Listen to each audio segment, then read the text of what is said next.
Hello everyone, in this lecture video, I'll be talking about eukaryotic transcription initiation by RNA polymerase 1. What is transcription? Transcription is the process in which RNA is synthesized by using RNA polymerase. In case of prokaryotic transcription, only one RNA polymerase is involved, which is capable of producing different types of RNA. But in eukaryotic transcription, here three different RNA polymerases are involved. RNA polymerase 1, which is responsible for synthesis of rRNA, RNA polymerase 2, which is responsible for synthesis of mRNA, and RNA polymerase 3, which basically involved for synthesis of tRNA. Transcription process is overall divided into three steps: initiation, elongation, and termination. Out of which the elongation process, that is similar with prokaryotic transcription as well as eukaryotic transcription, but there is a lot of differences in initiation of eukaryotic transcription and prokaryotic transcription.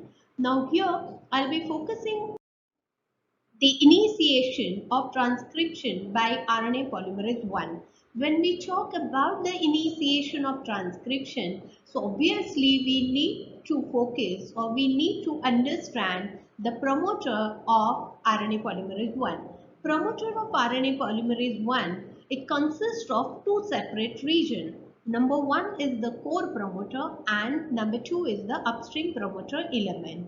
Now core promoter, it is get characterized by the presence of GC reach sequence, except for the short sequence which is present around the start point, and that is AT reach, and this is known as initiator and it is denoted by INR, whereas the efficiency of initiation of transcription process, that is increased by the presence of upstream promoter element, that is another GC reach sequence, and its extent from almost -107 to -180. So that's in short, the promoter of RNA polymerase 1 is consists of two elements. Number one is the core promoter and number two is upstream promoter element.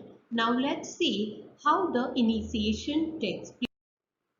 Here RNA polymerase 1, it requires two ancillary factors, and the one is the upstream binding factor, and this upstream binding factor, it binds to the upstream promoter element, whereas the second one is core binding factor.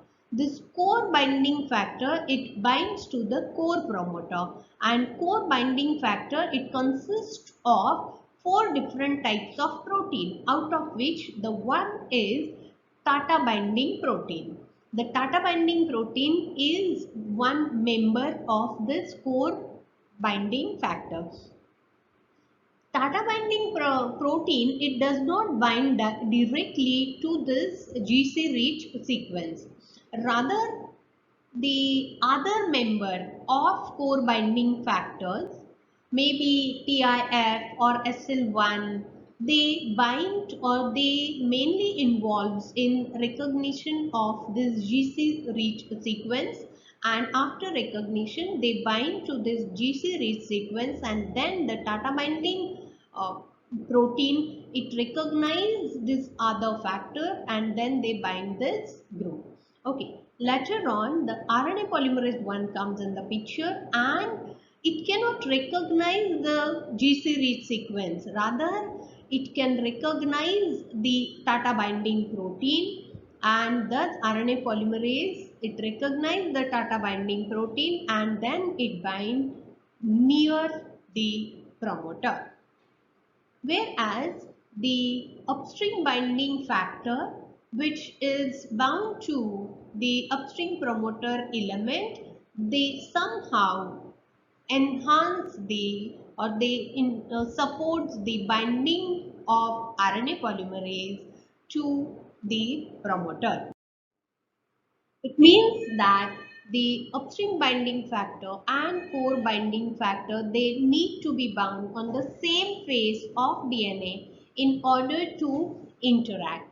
In presence of upstream binding factor, the core binding factor more efficiently bind to the core promoter.